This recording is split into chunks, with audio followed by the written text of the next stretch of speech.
Spirited effort from the back end of the innings for Namibia, taking them to 132 for 8, 30 runs coming off the last 3 overs and taking them to some sort of respectability. This is David Wiese obviously was always going to be there among the runs, but a little flourish. Froilink was 15 not out, but the flourish from Trumpelman at the end, including a big six, taking them to that total. But a good effort from India's spinners, 3 apiece for Ravindra Jadeja and Ravi Chandran Ashwin. Here we are on Cricbuzz Live, halfway through match number 42, the final in the Super 12 installment, just ahead of the big semi-finals. Joined by Dinesh Karthik and Simon Doull, we were trying to put into perspective our predictions, Dooley. Apparently, there's no such thing as a fast bowlers club. Trumpelman just stole that from you. Yeah, crazy. Well, it was good, though. Really good finish. I mean, what we talked about at that halfway stage was about looking to get to a total, not worrying about just batting out your 20 overs, not eking out a score. They've actually been quite aggressive at the back end, and even the bowlers have come in, found some boundaries, and put a score on the board that they can be relatively happy with. And, you know, it's tough. It's going to be very tough to try and defend it, but they shouldn't be too unhappy. The part of the game that probably they just got away with on the back end of that initial power play when they lost a couple of wickets, and then 59 for 4 through the middle. They get 59 for 2 through the middle. They can really push it home towards the back end, but not a bad effort from Namibia.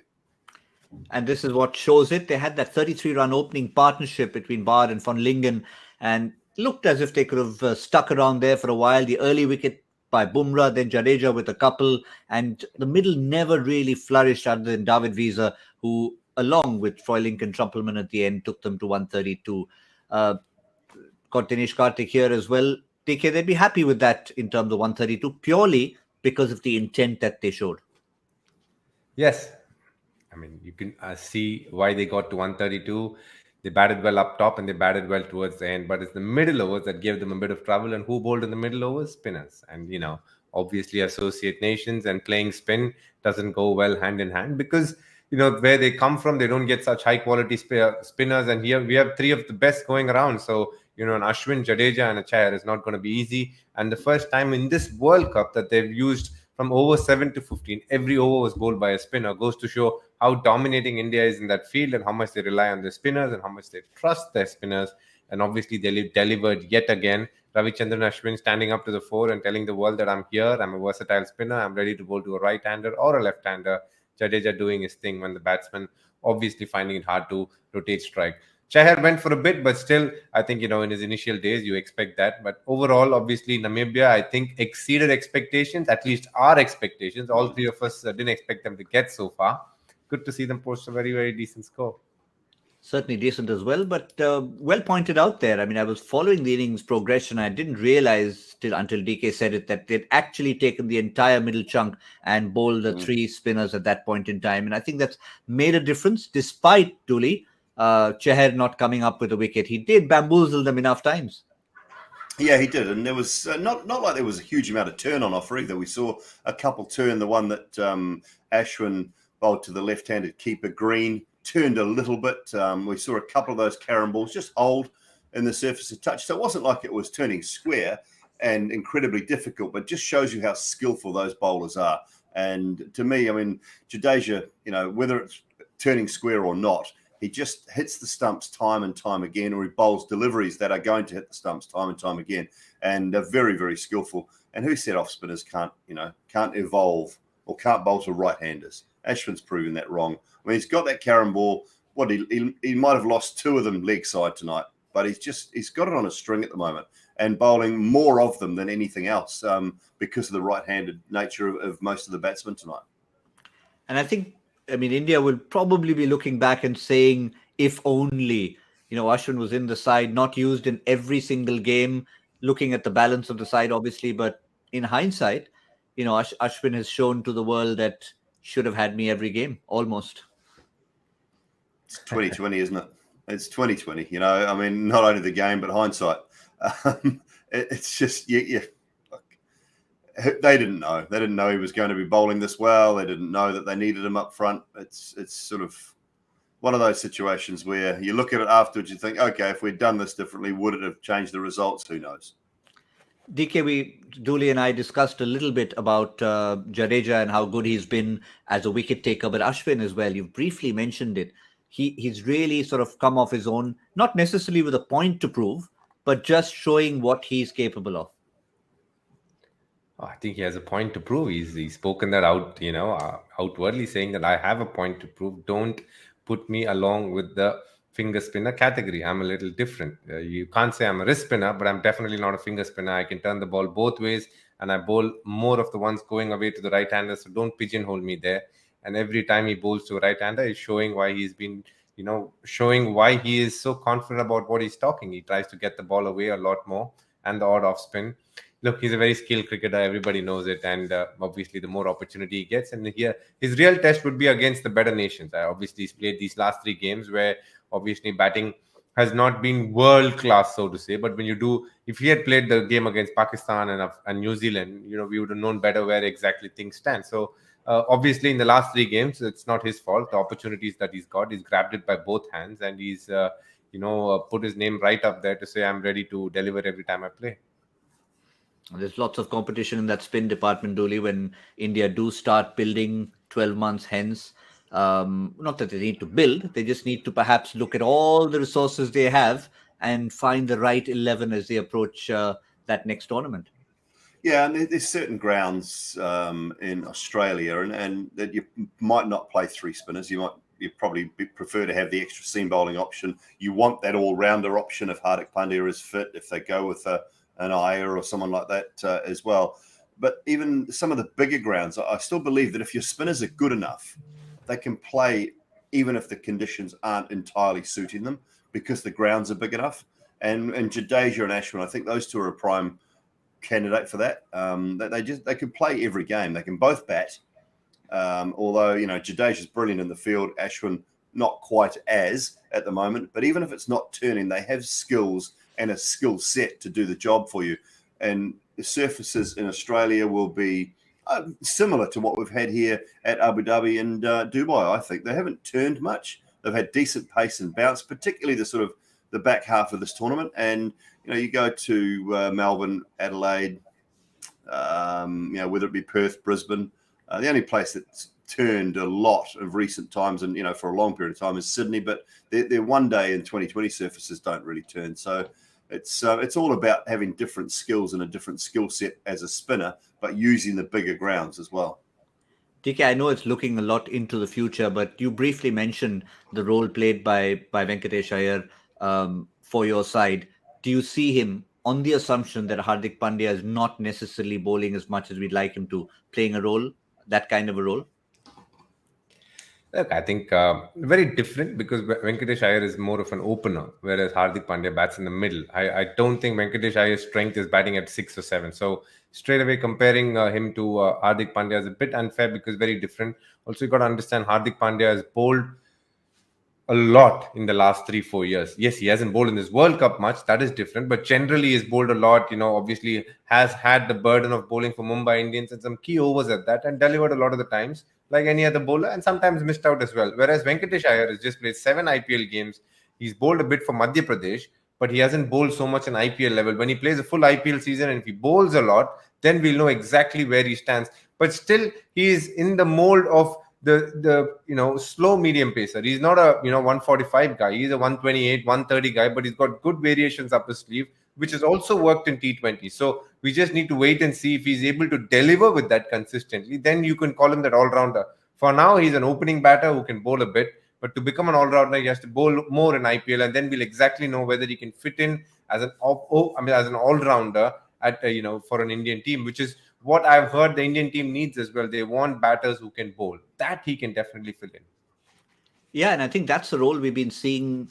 If you have a look at the 4 semi-finalists who are already there, you can look at each of them and you can see that top order, and you'll see they've got somebody or the other who can contribute with the ball. Even some of the teams who have gone out, like an Aiden Markram for South Africa, for example. So DK is right, Dooley, that yes, probably observe him in the next IPL, see how he goes, gets more bowling under his belt, but it's not a bad skill to have one of your top 5 delivering 2 overs, maybe even 4.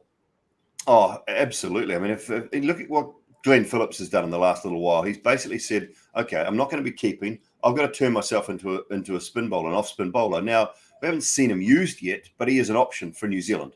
And it's the one thing I would encourage, and I'm surprised that the Shreyas Iyers, Rohit used to bowl brilliantly. We saw Vijay used to bowl. I'm just surprised that a Shreyas Iyer and a lot of these guys that come through purely as batsmen do not bowl a bit of spin in the nets. And as when you're growing up, if you can add that skill to your game, then you just become so more selectable as a player in that top 4, top 5. Sehwag used to do it. Sachin used to do it.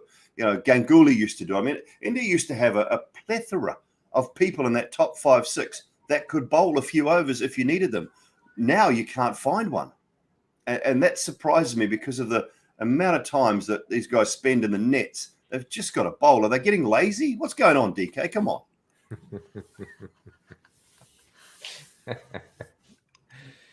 Well, my answer to that is the fact that these days in T20, it's not easy being a part-timer anymore. I think a lot more in ODI cricket at that stage in the early 2000s, you used to find even Rahul Dravid has bowled a bit. They used to bowl a bit, and the first couple of overs, they used to fill in as what was called the sixth bowler. They used to roll their arm over. Somebody in the 5 will probably get hit a little bit, and they'll, get somebody to roll their arm over. How much harm can a 3-over or a 4-over spell do in a 50-over game? That was the attitude. But with every over becoming critical, every ball being an event, in a T20 game for a part-timer to come just to roll his arm over is no more a role. He has to be pretty good at what he does. So I think you're right. If somebody wants to, bowl that, be that person who wants to just roll his arm over, he needs to practice a lot and be ready to literally bowl in matches consistently. Then the captain will have the confidence of, obviously giving him the odd over. But a Rohit Sharma or a Virat Kohli or a Shreyas Iyer, they still bowl. But the problem is they don't have the confidence to bowl in games consistently. I think they know how much of a difference one over or one bad over can make in a T20 and hence are refraining from doing it. Maybe a Nitish Rana, a good example in your side, DK. Someone who has maybe given enough confidence to a captain to give him a few overs.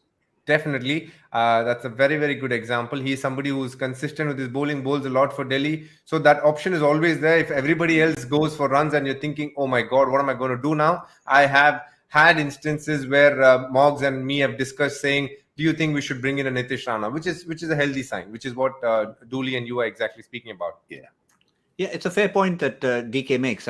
You can't really translate what happened in 50 over cricket and say 3 or 4 overs in 50 versus 1 over in 20, because the nature of the shorter format of the game, one big over we've seen can completely change a match. So I think we know what we want. It's about developing that skill. Yeah, and it is developing that skill. That's what I was saying before. They've got to bowl in the nets. They've got to practice. And it's not about being a part-timer, a guy who just bowls a few overs in the nets and then expects to get a bowl in the game. Phillips is practicing, for an hour every net session. He's wanting to bowl off spin. He's learning the trade. He's learning the craft. But as a young Indian opening batsman, number 3, number 4, number 5, if you're 15, 16, 17 and you think, okay, what do I need to do? How do I upskill? For every hour I spend in the nets, I'm going to spend half an hour with the ball, just learning how to bowl. And if you all of a sudden become multifaceted in the game, you, as I said, you're so much more selectable. So I'm not thinking about just trying to turn guys now into spin bowlers. I'm saying at 14, 15, 16, if you're watching, if you're listening, and you want to be selected in 5 years' time, 6 years, 7 years' time, give yourself another skill. Learn. And you don't have to bowl quick. If you can bowl 2 overs of good quality spin, whether it be left arm, right arm, anything, you are a lot more selectable and you're more valuable as a player in any squad, team or franchise. Yeah, we're already thinking of Moeen Ali, Glenn Maxwell, Shoaib Malik, Mohammad Hafiz, Liam Livingston. They're all out there and they're all, no coincidence, in the 4 semi-finalists, and we will talk about them later on the show. But yeah, a couple of other names that came to mind, DK, Suresh Raina, Yuvraj Singh, all products of the 50-over game who were then able to translate it to T20 cricket. Yes, definitely 2 good names. Again, India has, have been lucky to have those 2 names. I think they were the last of the kind. Post them, there has not been many who's turned their arm over. Even a Kedar Jadhav, obviously bowled in ODIs, but couldn't translate that into T20. I think bowling in T20 takes a lot more effort, a lot more experience, and like Dooley says, a lot more effort off the field where you're practicing the skill consistently. Because the most important skill that you need to learn is how you react when somebody hits you, and that will only come, of playing matches and bowling in matches. You can bowl how much ever you want in the nets, but for the confidence to come in the game, and there will be a situation where you get pummeled of the first couple of balls for a couple of sixes, and then you're thinking, oh my god, where do I go now? The only thought can't be I'm going to get hit for six sixes. It's like, okay, what do I need to do next to make sure I get this batter off strike? So these are the challenges, and for that to happen, I think you need to spend a lot of, it's a cycle. You need to spend a lot of time in practice and then move on from there. Yes. DK, since Dooley mentioned Glenn Phillips, have you had ever a bit of a chance to bowl whenever you wanted to? Yeah, I bowled in Hong Kong sixes and I was really successful at that. I really wanted to continue, but I wasn't exactly appreciated for my thoughts. Not a good place to start. Not a good place to start. Oh boy, that's a sale for fours and sixes at the Hong Kong sixes. But just to finish off, the batsmen are out there. I'm going to get both your thoughts on this. Simon Doull, India had a target the last time around against Scotland. They had to get the runs in a certain number of overs, go over Afghanistan's net run rate. Today, again, obviously, they'd want to do it quickly, but they don't need to go absolutely berserk. How do you see their approach? I see it very similar. I think they'll want to be clinical and get the job done. I think they will still be aggressive. To be honest, they'll still look to put the bad ball away and maybe be slightly overly aggressive once they get off to a decent start. If they get to 25 without loss, I think Rohit and KL will start to be a little bit more aggressive than we normally would see. DK, you agree with that? Completely agree. I think if they're 25 for no loss, there's a chance it could get over in 10 overs. If they're 30 for 2, then probably it'll go on to the 17th over. Yeah. Yep. We've already had a drop at short fine leg. Rohit Sharma gets a reprieve. Maybe that's a sign. Get a reprieve and then absolutely go berserk. But it's going to be interesting to see in what over we finish. For the moment, we can't promise you we'll be back on Cricbuzz Combox, which is what we generally do at this time of the show. Let's say we leave the date tentative. You watch out for what the score is. If it is done and dusted, we'll come with our wrap up for the day. If not, we'll see you on Cricbuzz Combox in the 10th over. From Simon Doull, Dinesh Karthik and myself, that's all from Cricbuzz Live.